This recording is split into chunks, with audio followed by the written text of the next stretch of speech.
స్మిన్ యథా దేహే కౌమారం యవ్వనం జరా తథా దేహాంతర ప్రాప్తే ధీరస్తత్ర న ముహ్యతి. ధీరస్తత్ర న ముహ్యతి.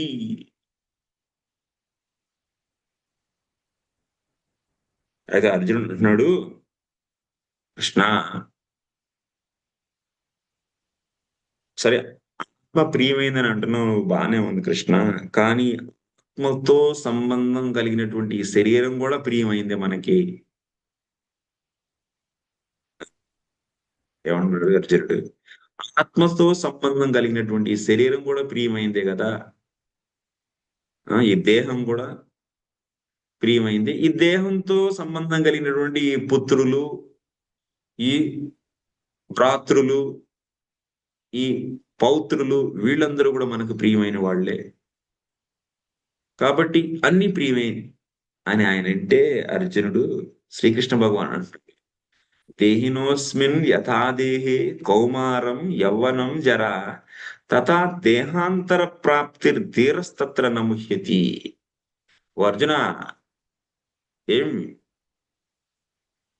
ఈ దేహి అంటే ఆత్మ, ఈ జీవాత్మ ఈ దేహంలో కౌమారాన్ని పొందుతుంది. ఆ కౌమారం పోయిన తర్వాత ఈ జీవాత్మ దేహం ద్వారా ఏం పొందుతుంది? కౌమారాన్ని. ఆ తర్వాత కైశోరావస్థని, యవనావస్థను పొందుతుంది. యవనావస్థ తర్వాత వృద్ధావస్థను పొందుతుంది. వృద్ధావస్థ తర్వాత దేహాంతర ప్రాప్తి అంటే వేరే దేహాన్ని పొందుతుంది ఈ ఆత్మ. అర్జున, చిన్నతనం పోయి కుర్రతనం వచ్చినప్పుడు నువ్వేమైనా బాధపడ్డావా? లేదు కదా. అయ్యో నా చిన్నతనం పోయి కుర్రోడిని అయిపోయానని చెప్పి నువ్వేమైనా బాధపడ్డావా? లేదు కదా. ఆ కుర్రతనం పోయి ముసలితనం వచ్చినప్పుడు బాధపడుండొచ్చు.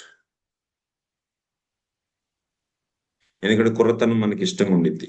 అది పోయి ముసలితనం వచ్చినప్పుడు మనం బాధపడతాం.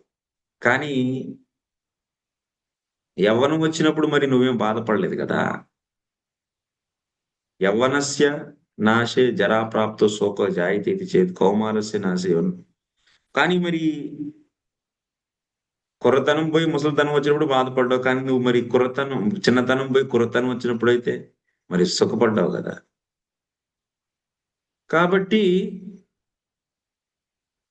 ఇప్పుడు భీష్ముడు కూడాను ఈ ముసలి దేహాన్ని వదిలేసి మళ్ళీ కొత్త దేహాన్ని తీసుకుంటున్నారు. జీర్ణం అయిపోయిన ఈ ముసలి దేహాన్ని, కొత్త దేహాన్ని పొందుతారు. దానికి కూడా నువ్వు ఇప్పుడు ఆనందపడాలి. ఎందుకంటే చిన్నతనం పోయి కుర్రతనం వచ్చినప్పుడు ఆనందపడ్డావు కదా. అట్లాగే ఈ జీర్ణం అయిపోయిన ఈ శరీరాన్ని పోయి మళ్ళీ కొత్తది తాజా శరీరాన్ని పొంది దానికి నువ్వు ఆనందపడాలి. కాబట్టి ధీర తత్ర నముహ్యతి. ధీరుడైనటువంటి వాడు ఈ దేహ యొక్క ప్రాప్తి, కొత్త దేహం దొరికినప్పుడు ఏమి బాధపడడు అని చెప్పి ఆయన ఇక్కడ శ్రీకృష్ణ భగవాన్ మనకి చెప్తున్నారు. మాత్ర